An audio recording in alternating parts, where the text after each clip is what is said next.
صبر کیا ہے؟ بسم اللہ الرحمن الرحیم۔ صبر ایک ایسا لفظ ہے جس کا ہم صحیح معنی نہیں سمجھتے، اور بہت سارے الفاظ ایسے ہیں کہ جن کا صحیح معنی نہ سمجھنے کی وجہ سے ہم وہ کام بھی صحیح طور پر انجام نہیں دے پاتے کہ جو دیا جانا چاہیے۔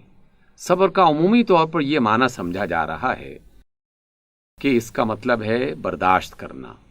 کوئی بھی مصیبت آئے تو اس پر شور نہ مچایا جائے، اس پر واویلا نہ کیا جائے، اس کو برداشت کیا جائے۔ یقیناً صبر کا یہ والا معنی اس لفظ کے اندر موجود ہے کہ جو بھی مشکل انسان پر آئے تو اس پر اسے واویلا نہیں کرنا چاہیے، شور نہیں مچانا چاہیے، اور ضبط کے ساتھ اور تحمل کے ساتھ اسے برداشت کرنے کی کوشش کرنی چاہیے۔ اور خود برداشت ایک بہت بڑی طاقت اور قوت ہے کہ جس انسان کے اندر یہ پیدا ہونا شروع ہو جائے تو وہ بڑی سے بڑی مشکل کو آسانی کے ساتھ جھیل لیتا ہے اور وہ اس سے نکل جاتا ہے۔ اس لیے صبر کا ایک معنی یقیناً یہ ہے کہ جب بھی کوئی مصیبت آئے، کوئی مشکل پیش آ جائے تو اس پر وہ پریشان نہ ہو جائے، حد سے زیادہ پریشان ہو کر کوئی ایسا قدم نہ اٹھا لے کہ جس کی وجہ سے اسے مزید نقصان پہنچنے کا اندیشہ ہو۔ کیونکہ ایسے لوگ دیکھے گئے ہیں کہ بعض اوقات وہ کسی مصیبت کو جب دیکھتے ہیں یا جب انہیں کسی مشکل کا سامنا کرنا پڑتا ہے تو یا تو وہ بالکل بے دست و پا ہو جاتے ہیں، اپنی ہمت چھوڑ دیتے ہیں اور یہ سمجھنے لگتے ہیں کہ ہم شاید اس مشکل سے کبھی نکل ہی نہیں پائیں گے۔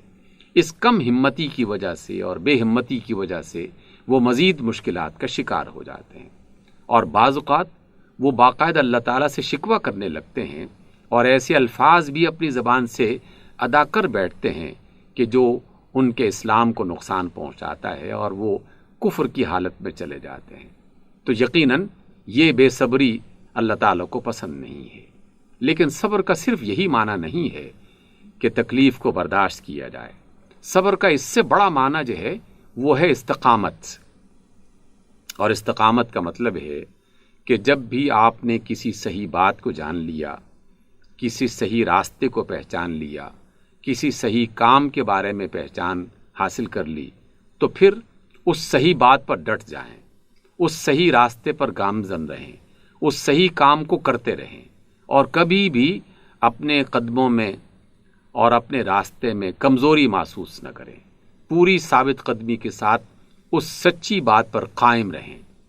اسی وجہ سے بعض اوقات صبر جو ہے وہ استقامت کے معنی میں بھی استعمال ہوتا ہے۔ اس لیے آپ صلی اللہ علیہ وسلم سے جب یہ پوچھا گیا کہ یا رسول اللہ آپ مجھے نصیحت کیجئے، تو نصیحت آپ صلی اللہ علیہ وسلم کی طرف سے یہ کی گئی کہ قل آمنت باللہ ثم استقم، کہ تم کہو کہ میں اللہ پر ایمان لایا اور پھر استقامت اختیار کر لو، یعنی پھر اس پر ڈٹ جاؤ۔ جب کوئی صبر کرتا ہے تو در حقیقت وہ استقامت کی راہ اختیار کرتا ہے۔ میں نے ایک بات کو سچ جانا ہے تو مجھے اس سچ پر پوری زندگی بسر کرنی ہے۔ ایسا نہیں کہ ذرا سا لالچ ملا تو سچائی کو چھوڑ دیا، ذرا سا خوف ہوا تو سچائی کو چھوڑ دیا۔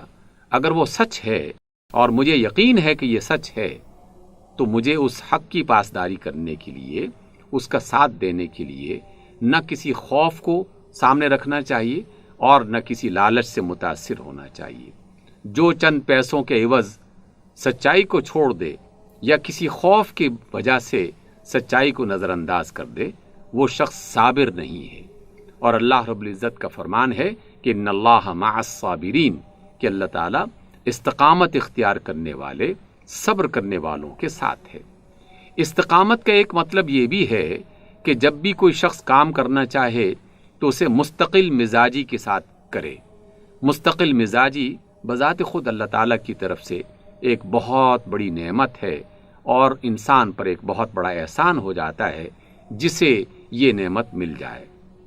ہم میں سے بہت سارے لوگ اس غلطی کا شکار رہتے ہیں، جب کبھی نیکی کا جوش آیا تو نمازیں پڑھنا شروع کر دیں، اور کچھ عرصے تک نمازیں پڑھنے کے بعد پھر نمازیں ساری کی ساری چھوڑ دیں۔ جوش آیا تو قرآن کی تلاوت شروع کر دی، اور پھر کچھ عرصے کے بعد قرآن کی تلاوت کو یکسر نظر انداز کر دیا۔ جوش آیا تو اللہ کی راہ میں صدقہ کرنا شروع کر دیا اور بعد میں اسے یکسر نظر انداز کر دیا۔ گویا کہ وہ شخص جو مستقل مزاج نہیں ہے اس کے اندر صبر نہیں ہے، اور جس میں صبر نہیں ہے اس میں استقامت نہیں ہے، اور جس میں استقامت، صبر اور مستقل مزاجی نہیں ہے، کامیابی اس کے قدم نہیں چومے گی۔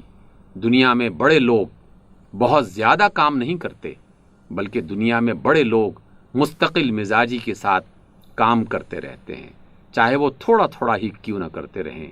ان کا تھوڑا تھوڑا کام اور مستقل مزاجی کے ساتھ کیا جانے والا کام ان کو بڑا انسان بنا دیتا ہے۔ لیکن ہم جیسے کمزور انسان جو بعض اوقات اچانک جوش میں آ کر بہت زیادہ کام کرنا شروع کر دیا اور پھر اچانک تھک کر ان سے بالکل بیگانہ ہو گئے، تو ایسے لوگ کبھی بڑے لوگ نہیں بن سکتے، بڑے انسان نہیں بن سکتے، اور کوئی بڑی کامیابی بھی انہیں حاصل نہیں ہو سکتی۔ رسول اللہ صلی اللہ علیہ وسلم سے ایک بار عبادت کے بارے میں پوچھا گیا تو آپ علیہ السلام نے فرمایا کہ عبادت بہتر وہ ہے جو چاہے کم ہو لیکن مستقل مزاجی کے ساتھ کی جائے۔ یعنی کوئی شخص اگر صرف 33 بار سبحان اللہ، 33 بار الحمدللہ اور 33 بار اللہ اکبر اور ایک بار لا الہ الا اللہ محمد رسول اللہ پڑھ لیتا ہے، یا 34 بار اللہ اکبر کہہ لیتا ہے، تو بظاہر یہ بہت ہی مختصر سی تسبیح ہے۔ لیکن اگر کسی شخص نے اس مختصر سی تسبیح کو مستقل مزاجی کے ساتھ کرنا شروع کر دیا تو اللہ تعالیٰ کی طرف سے اسے وہ نعمتیں میسر آئیں گی کہ جو کئی ہزار نوافل پڑھنے کے مقابلے میں بھی اسے میسر نہیں آ سکتی۔ سیدہ فاطمۃ الزہرا جناب رسول اللہ صلی اللہ علیہ وسلم کی انتہائی پیاری بیٹی، جب انہوں نے آپ صلی اللہ علیہ وسلم سے کسی خادم یا خادمہ کی طلب کی اور فرمایا کہ بہت سارے قیدی آئے ہیں تو کوئی خادم اور خادمہ ہمیں بھی عطا کر دی جائے، تو آپ علیہ السلام نے فرمایا کیا میں تمہیں کوئی ایسی چیز نہ بتا دوں جو اس سے بھی تمہارے لیے زیادہ بہتر ہو؟ اور پھر آپ نے فرمایا کہ ہر نماز کے بعد 33 بار سبحان اللہ پڑھ لیا کرو، 33 بار الحمدللہ کہہ دیا کرو، اور 33 بار اللہ اکبر اور ایک بار کلمہ لا الہ الا اللہ، اور بعض روایات میں ہے کہ 34 بار اللہ اکبر کہہ دیا کرو۔ یہ تمہارے لیے اس سے کہیں زیادہ بہتر ہے۔ یہ مختصر سی تسبیح، اسے تسبیح فاطمہ کہا جاتا ہے۔ لیکن یہ صرف تسبیح فاطمہ کے ساتھ نہیں جڑا ہوا، بلکہ زندگی کے ہر کام کے ساتھ۔ میں نے ایسے بہت سارے علماء کو دیکھا اور ایسے کتابوں کے مؤلفین کو دیکھا جنہوں نے صرف یہ طے کر لیا کہ وہ روزانہ ایک صفحہ لکھا کریں گے یا ایک صفحہ پڑھا کریں گے۔ ایک صفحہ لکھنے والا، ایک صفحہ پڑھنے والا کچھ ہی مدت کے بعد کئی ہزار صفحات کا لکھنے والا بن چکا ہوتا ہے اور کئی ہزار صفحات کا عالم بن چکا ہوتا ہے۔ لیکن جو لوگ اس عظیم الشان نعمت سے محروم رہتے ہیں وہ مستقل مزاجی کی نعمت سے محروم ہوئے، اور جو مستقل مزاجی کی نعمت سے محروم ہوئے وہ دنیا میں بڑے کام سر انجام نہیں دے سکے۔ اس وجہ سے اللہ رب العزت نے جب صبر کا ہمیں طریقہ سکھایا اور صبر کی تلقین فرمائی تو صبر میں برداشت بھی شامل ہے، اور خود اس استقامت میں بھی برداشت تو کرنا ہی پڑتی ہے، کیونکہ انسان کا دل ہمیشہ مختلف کاموں پر اسے الجھاتا رہتا ہے، بے چین کر دیتا ہے۔ ذرا سی محنت کے بعد اس کے اندر اکتاہٹ سی پیدا ہو جاتی ہے۔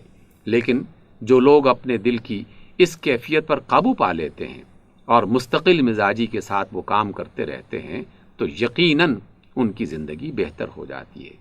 دنیا کے ہزارہ ایسے صحت مند انسان ہیں کہ جنہوں نے صرف صبح کی واک اور صبح کی سیر کو اپنا معمول بنایا اور وہ ہزارہ انسانوں سے زیادہ بہتر زندگی بسر کرتے ہیں صحت کے اعتبار سے۔ اسی طریقے سے زندگی کے باقی معاملات ہیں۔ آپ تعلیم کے میدان میں کام کر رہے ہوں، آپ صنعت کے میدان میں کام کر رہے ہوں، آپ اچھا تاجر بننا چاہتے ہوں، آپ ایک اچھا انسان بننا چاہتے ہوں، آپ اپنی کسی بھی مہارت کو بہتر بنانا چاہتے ہوں، تو اس میں صبر اور استقامت اس کو اختیار کیجئے۔ بے شک کم کام کیجئے، تھوڑا کیجئے، لیکن مستقل مزاجی کے ساتھ اور تحمل کے ساتھ اور صبر کے ساتھ اس کو انجام دیتے رہیں۔ اس صبر کی دولت سے اللہ تعالیٰ آپ کے کام میں برکت پیدا کریں گے اور آپ کی کامیابیوں کے نئے راستے کھلیں گے۔ اللہ تعالیٰ صبر کرنے والوں کے ساتھ ہے۔ اللہ رب العزت کا ایک فرمان ہے، وَاسْتَعِینُوا بِالصَّبْرِ وَالصَّلَاةِ، کہ لوگوں اپنی زندگی کی مشکلات میں صبر اور نماز کے ذریعے مدد حاصل کرو۔ اور اس آیت کا اختتام ہو رہا ہے، ان اللہ مع الصابرین، اللہ تعالیٰ صبر کرنے والوں کے ساتھ ہے۔ اللہ تعالیٰ نے یہ نہیں فرمایا کہ ان اللہ مع المصلین، کہ اللہ تعالیٰ نماز پڑھنے والوں کے ساتھ ہیں۔ نماز اگرچہ ذریعہ ہے اللہ تعالیٰ کو خوش کرنے کا، اللہ تعالیٰ کی رحمتوں کو سمیٹنے کا، لیکن اللہ تعالیٰ نے اپنا ساتھ جن لوگوں کے حوالے سے بتایا ہے وہ صبر کرنے والے ہیں۔ اس لیے نماز دعا کا ذریعہ ہے، اللہ تعالیٰ کی رحمت کو حاصل کرنے کا ذریعہ ہے، اور صبر کامیابی کا ذریعہ ہے، کامیابی کو حاصل کرنے کا ذریعہ ہے۔ آئیے صبر کرنے والوں میں شامل ہونے کی کوشش کریں۔